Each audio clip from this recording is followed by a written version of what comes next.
Di tengah hiruk-pikuk Bandara Soekarno-Hatta, aku, Nadia, berusia 28 tahun, duduk di kursi pesawat Garuda Indonesia menuju Bali untuk urusan bisnis keluarga. Tiba-tiba, seorang wanita asing duduk di sebelahku, menyapa dengan senyum hangat yang membuat dadaku berdegup kencang.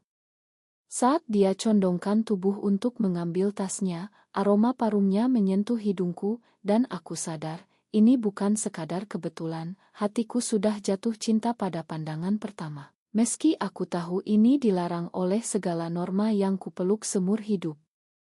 Aku mencoba mengalihkan pandangan, tapi mata kami bertemu lagi. Namanya Laras, 32 tahun, seorang desainer grafis dari Jakarta yang juga sedang menuju Bali untuk konferensi. Percakapan kami mengalir begitu alami, dari obrolan ringan tentang cuaca hingga cerita pribadi tentang pekerjaan. Laras bercerita tentang pasionnya dalam seni, bagaimana dia meninggalkan pekerjaan korporat untuk mengejar mimpi. Aku, sebagai anak tunggal dari keluarga konservatif di Jakarta, yang mengelola bisnis keluarga ayah, merasa terpesona. Ayahku, seorang pengusaha sukses, selalu menekankan nilai-nilai tradisional, pernikahan dengan pria baik, keluarga harmonis, dan menghindari segala yang menyimpang dari norma agama dan masyarakat. Tapi di pesawat itu, segala itu terlupakan. Laras menyentuh lenganku tanpa sengaja saat menunjukkan oto desainnya di ponsel, dan getaran itu membuatku gelisah. Aku ingat kata-kata ibu, Nadia, jangan biarkan hati tergoda oleh hal-hal yang bisa menghancurkan nama keluarga. Namun, semakin dalam obrolan, semakin aku merasa terhubung. Laras berbicara tentang perjuangannya melawan ekspektasi keluarga yang ingin dia menikah dengan pria pilihan mereka. Aku pernah hampir menyerah, katanya, tapi aku pilih bahagia dengan diriku sendiri. Kata-katanya seperti pisau yang menusuk hatiku, karena aku sendiri sedang dihadapkan pada perjodohan oleh ayah dengan anak temannya, seorang pengusaha muda bernama Rea.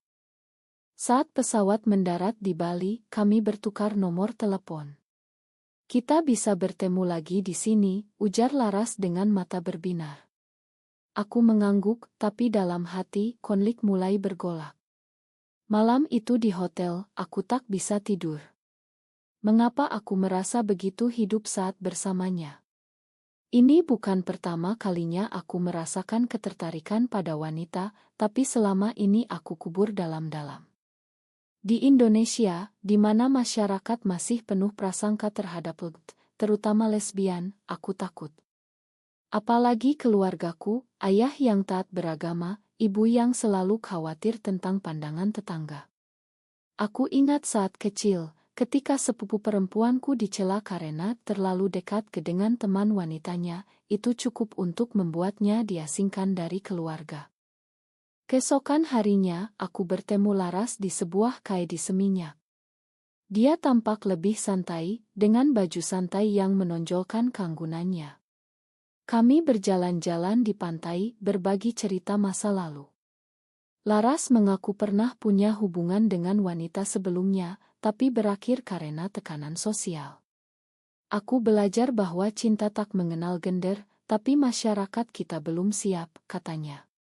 Aku diam, tapi hatiku setuju. Saat matahari terbenam, tangannya menyentuh tanganku, dan aku tak menariknya. Itu adalah momen pertama di mana aku merasa bebas, tapi juga takut. Apa yang akan terjadi jika ayah tahu?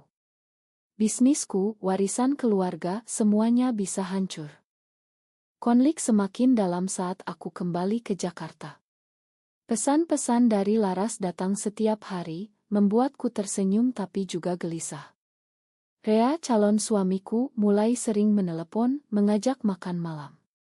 Ayah memaksa, ini untuk masa depanmu, Nadia. Aku pergi makan malam dengan Rea, tapi pikiranku melayang ke Laras. Dia pria baik, tapi tak ada getaran. Malam itu, aku bertemu Laras secara rahasia di sebuah taman. Kami berpelukan, dan untuk pertama kalinya, aku merasakan ciuman yang penuh gairah, tapi itu juga membuatku menangis. Ini salah, bisikku. Laras memelukku erat, cinta tak pernah salah, yang salah adalah dunia yang memaksakan aturannya. Tekanan keluarga meningkat. Ibu mulai curiga saat melihatku sering melamun. Ada apa, nak? Jangan sampai ada yang mengganggu rencana pernikahanmu. Aku bohong, tapi hati hancur. Laras mengajakku untuk jujur pada diri sendiri, tapi aku takut kehilangan segalanya. Di tengah itu, teman lama Laras, seorang wanita bernama Sinta, muncul kembali. Sinta, mantan Laras, datang dengan niat balas dendam karena ditinggalkan dulu. Dia mengancam akan membongkar hubungan kami jika Laras tak kembali padanya. Ini adalah pukulan pertama, pengkhianatan dari masa lalu Laras yang kini mengancam masa depan kami. Aku memutuskan untuk mundur. Kita tak bisa lanjut, kataku pada Laras melalui telepon. Tapi dia datang ke apartemenku memohon. Jangan biarkan masyarakat menang, Nadia. Debat kami sengit, penuh air mata. Aku ceritakan tentang ayah yang pernah mengusir saudaranya karena dicurigai-gai. Aku tak mau jadi seperti itu. Laras pergi dengan hati hancur, tapi janji akan tunggu. Malam itu, aku minum obat tidur untuk melupakan, tapi mimpi buruk datang, keluargaku menolakku, masyarakat menunjuk-nunjuk. Beberapa minggu berlalu, aku mencoba fokus pada pekerjaan dan persiapan pernikahan dengan Rea. Ayah senang, ibu sibuk memilih gaun. Tapi setiap malam, bayangan Laras menghantuiku. Aku mulai bertanya pada diri sendiri, apakah ini hidup yang kuinginkan? Di Indonesia, di mana undang-undang tak secara eksplisit melarang hubungan sesama jenis, tapi norma sosial dan agama seperti tembok besi. Aku ingat berita tentang pasangan lesbian yang diusir dari kampungnya, atau yang lebih buruk, dipaksa menikah untuk menyembuhkan. Suatu hari, Sinta menghubungiku secara anonim. Aku tahu rahasiamu dengan Laras. Jika tak ingin keluargamu tahu, suruh Laras kembali padaku. Ancaman itu membuatku panik. Aku konfrontasi Laras di sebuah kait tersembunyi. Mengapa kau tak ceritakan tentang Sinta? Tanyaku marah. Laras menjelaskan, Sinta adalah masa lalu yang toij, penuh manipulasi. Aku tinggalkan dia karena dia tak pernah menerima diriku sepenuhnya. Debat kami memanas, tapi akhirnya berakhir dengan pelukan. Aku tak mau kehilanganmu, katanya. Saat itu aku sadar, aku juga tak mau. Tapi pilihan salah datang. Aku memutuskan untuk bertemu Sinta sendirian, berharap bisa menyelesaikan. Di sebuah restoran di Jakarta Selatan, Sinta, wanita berusia 30 tahun dengan tampang dingin, menyeringai. Laras milikku dulu dan akan kembali. Aku coba negosiasi, tapi dia tunjukkan foto kami berdua yang diam-diam diambil. Bayangkan jika ini sampai ke ayahmu. Aku pulang dengan hati hancur, tapi tak ceritakan pada Laras. Malam itu aku hubungi Rea, meminta waktu untuk memikirkan pernikahan. Ada yang mengganggumu? Tanyanya prihatin. Aku bohong lagi. Konflik memuncak saat ayah mengadakan pesta pertunangan kecil. Di sana aku melihat Laras muncul tak diundang, dia datang untuk konfrontasi. Aku tak bisa biarkan kau lakukan ini, bisiknya di sudut ruangan. Kami bertengkar diam-diam, ini untuk keluargaku, kataku. Laras menangis, dan untukmu. Kau rela hidup bohong seumur hidup. Ayah curiga, mendekat. Siapa ini? Tanyanya. Aku perkenalkan sebagai teman bisnis, tapi hati berdegup kencang. Malam itu aku putuskan untuk jujur pada Laras, aku pilih kau, tapi kita harus hati-hati. Tapi Sinta tak berhenti. Dia kirim foto ke email ayahku secara anonim. Pagi berikutnya, ayah marah besar. Apa ini, Nadia? Kau bercanda dengan wanita. Konfrontasi di ruang keluarga berlangsung sengit. Ibu menangis, ayah berteriak tentang aib keluarga. Di Indonesia ini, hal seperti ini bisa hancurkan segalanya. Kau tahu betapa sulitnya bisnis kita bertahan dengan reputasi baik. Aku coba jelaskan, ini bukan pilihan, ayah. Ini diriku. Tapi ayah tak dengar, mengancam akan putuskan warisan jika aku lanjut. Aku lari ke apartemen Laras. Di sana kami berpelukan, tapi Laras juga ragu. Apa kita siap bayar harganya, tanyanya. Kami diskusikan masa depan, pindah ke Bali mungkin, atau bahkan luar negeri. Tapi realitas Indonesia menghantam, teman-teman yang menjauh, pekerjaan yang terancam. Laras ceritakan pengalaman temannya yang dipecat karena orientasi seksualnya. Kita harus kuat, katanya. Tapi aku mulai ragu lagi. Apa benar ini jalan yang benar? Di tengah kekacauan, Rea datang. Dia tahu dari ayah. Aku tak marah, Nadia. Tapi aku tak mau jadi penutup rahasiamu. Kata-katanya membuatku sadar, aku telah menyakiti banyak orang.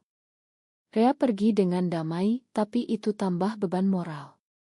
Aku bertanya pada diri, apakah cinta ini layak untuk pengorbanan sebesar ini? Laras meyakinkan, cinta sejati selalu punya harga. Tapi Sinta muncul lagi, kali ini di depan pintu Laras. Konfrontasi tiga pihak, Sinta marah, Laras tegas, aku bingung. Sinta ungkap rahasia lama Laras, pernah mencoba bunuh diri karena tekanan sosial. Itu membuatku shock, tapi juga lebih mencintai Laras karena keberaniannya. Akhirnya, aku putuskan untuk hadapi ayah lagi. Di kantor, aku ceritakan semuanya. Ayah, aku lesbian. Aku cinta Laras. Ayah diam lama, lalu menangis. Aku takut kehilanganmu, nak. Itu adalah momen odd or thought, apakah keluarga bisa berubah? Tapi ayah minta waktu dan aku tahu perjuangan baru dimulai. Setelah konfrontasi dengan ayah, kehidupan berubah drastis. Bisnis keluarga mulai goyah karena gosip menyebar di kalangan mitra. Seorang klien batal kerjasama, alasan ketidakcocokan nilai. Aku merasakan langsung dampak masyarakat Indonesia yang masih konservatif, tatapan aneh dari tetangga, bisik-bisik di belakang. Laras mendukungku, kami tinggal bersama di apartemennya, tapi tekanan luar biasa. Kita harus tetap kuat, katanya setiap malam saat kami berpelukan. Tapi konflik internal muncul. Aku mulai menyalahkan Laras atas kekacauan ini. Kalau bukan karena kau, hidupku baik-baik saja. Debat malam itu sengit, penuh tuduhan. Laras balas, kau yang pilih ini, Nadia. Jangan jadikan aku kambing hitam. Aku pergi keluar, jalan-jalan di malam Jakarta yang hujan. Di sana aku bertemu teman lama, seorang psikolog bernama Maya. Maya dengar ceritaku, lalu beri nasihat, ini bukan tentang benar salah, tapi tentang autentisitas. Tapi ingat, setiap pilihan ada konsekuensi. Kembali ke Laras, kami rekonsiliasi. Tapi Sinta tak hilang. Dia sebarkan rumor di media sosial, menggunakan akun anonim. Postingan tentang pasangan lesbian dari keluarga terhormat viral di Twitter Indonesia. Laras dipecat dari pekerjaannya karena klien takut kontroversi. Ini akhir karirku, katanya putus asa. Aku merasa bersalah, tapi juga marah pada masyarakat. Mengapa cinta kami dianggap ancaman? Di Indonesia, di mana Pancasila bicara tentang kemanusiaan, tapi praktiknya penuh diskriminasi. Ayah hubungi lagi. Datanglah pulang, Nadia. Kita bicara. Di rumah, ibu peluk aku sambil menangis. Ayah minta maaf, aku salah, nak. Aku takut masyarakat, tapi kau anakku. Tapi dia tambah, tapi kau harus rahasia. Jangan buat terbuka. Itu adalah momen dilema moral, apakah aku terima kompromi? Laras tak setuju, hidup bohong bukan hidup. Kami bertengkar lagi, dan kali ini, Laras usulkan putus. Kalau kau pilih keluarga, aku mengerti. Aku tak mau. Aku putuskan untuk pergi ke Bali bersama Laras, mulai hidup baru. Di sana kami buka bisnis kecil desain dan konsultasi. Tapi masa lalu mengejar. Sinta datang ke Bali, mabuk dan marah. Konfrontasi di pantai, kau curi Laras dariku. Sinta serang aku secara verbal, ungkap rahasia lebih dalam tentang Laras, pernah aborsi karena tekanan dari hubungan sebelumnya. Itu sok, tapi Laras jelaskan, itu masa lalu gelapku. Aku makan, tapi luka terbuka. Di Bali, kami temukan komunitas kecil yang suporti, tapi tetap hati-hati karena raya polisi kadang terjadi. Aku mulai terapi dengan Maya Ia Online, belajar menerima diri. Tapi ayah sakit tiba-tiba, serangan jantung karena stres. Aku kembali ke Jakarta, Laras ikut. Di rumah sakit, ayah bisik, makan ayah, nak. Hidup bahagiamu. Itu adalah turning point, ayah mulai terima, meski lambat. Tapi pengkhianatan baru datang dari dalam. Ibu, yang selama ini diam, ternyata hubungi Rea untuk selamatkan aku. Rea datang ke rumah sakit, coba yakinkan aku kembali. Ini demi keluarga. Aku marah pada ibu, mengapa kau tak biarkan aku bahagia? Ibu menangis, aku takut kau menderita seperti tantemu dulu. Cerita keluar, tanteku adalah lesbian, tapi dipaksa menikah dan akhirnya bunuh diri. Itu jelaskan ketakutan mereka. Laras tetap di sisi, tapi tekanan membuatnya ragu. Apa kita bisa bertahan, tanyanya. Kami putuskan untuk perjuangkan, tapi dengan harga, aku kehilangan sebagian warisan, Laras kehilangan karir lama. Kami mulai dari nol, tapi lebih kuat. Kembali ke Bali, kehidupan baru dimulai. Bisnis kami mulai berjalan, meski lambat. Tapi gosip dari Jakarta mengejar, media lokal tulis artikel tentang skandal keluarga bisnis. Kami dihadapkan pada boikot dari beberapa klien. Laras mulai depresi, minum obat untuk tidur.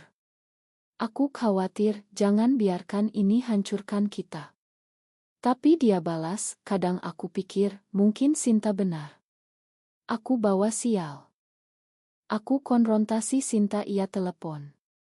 Hentikan ini, kataku. Sinta tertawa, kau yang mulai perang. Ternyata Sinta bekerja sama dengan mantan mitra ayahku yang dendam. Ini adalah pengkhianatan besar, bukan hanya pribadi, tapi bisnis. Aku lapor polisi, tapi di Indonesia, kasus seperti ini sulit karena bukti cyberbullying tak kuat. Laras putuskan untuk hadapi Sinta langsung. Di Jakarta, mereka bertemu. Laras katakan, aku makan masa lalu, tapi hentikan. Sinta menangis, akui kesalahannya, aku cemburu karena kau bahagia. Tapi damage sudah dilakukan. Ayah pulih, tapi hubungan kami renggang. Dia datang ke Bali, bicara dari hati ke hati. Ayah belajar, nak. Tapi masyarakat tak berubah semudah itu. Kami rekonsiliasi, ayah bantu bisnis secara diam-diam, ibu lambat laun terima Laras sebagai teman dekat. Tapi di dalam, aku tahu ini kompromi. Konflik puncak datang saat kami diundang ke acara keluarga besar. Di sana sepupu-sepupu bisik-bisik. Satu sepupu konfrontasi, kau bikin malu keluarga. Aku balas tegas, ini hidupku. Laras dukung, tapi malam itu kami diusir oleh paman. Itu adalah pukulan, pengusiran dari keluarga. Aku menangis di pelukan Laras, apa ini layak? Di Bali kami bangun komunitas. Kami bantu wanita lain yang alami hal serupa melalui grup support rahasia. Tapi tekanan sosial terus, ancaman online, bahkan demo kecil dari kelompok konservatif. Laras hampir menyerah, mungkin kita pisah untuk selamat. Tapi aku pegang tangannya, tidak, kita lawan bersama. Suatu hari, artikel tentang kami muncul di media progresi, kisah cinta yang tantang norma. Itu buat kami terkenal, tapi juga target. Polisi datang, interogasi atas tuduhan promosi LGB. Kami lawan dengan pengacara, tapi proses melelahkan. Di tengah itu, Laras sakit, stres menyebabkan masalah kesehatan. Aku rawat dia, sadar harga yang dibayar. Akhirnya kami menang kasus, tapi lelah. Ayah datang lagi, ayah bangga padamu. Itu adalah Odd Orthogt, perubahan dimulai dari keluarga. Tahun berlalu, bisnis kami sukses di Bali.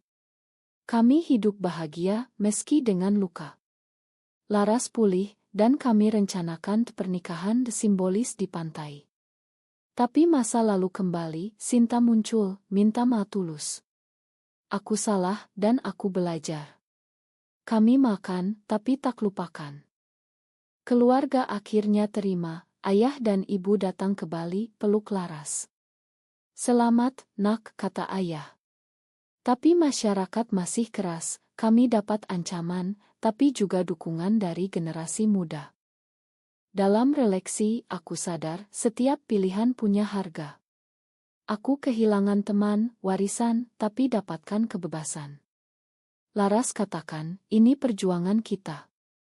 Kisah ini berakhir dengan pertanyaan, apakah mencintai seseorang dari gender yang sama selalu salah di mata masyarakat, atau justru masyarakat yang perlu berubah?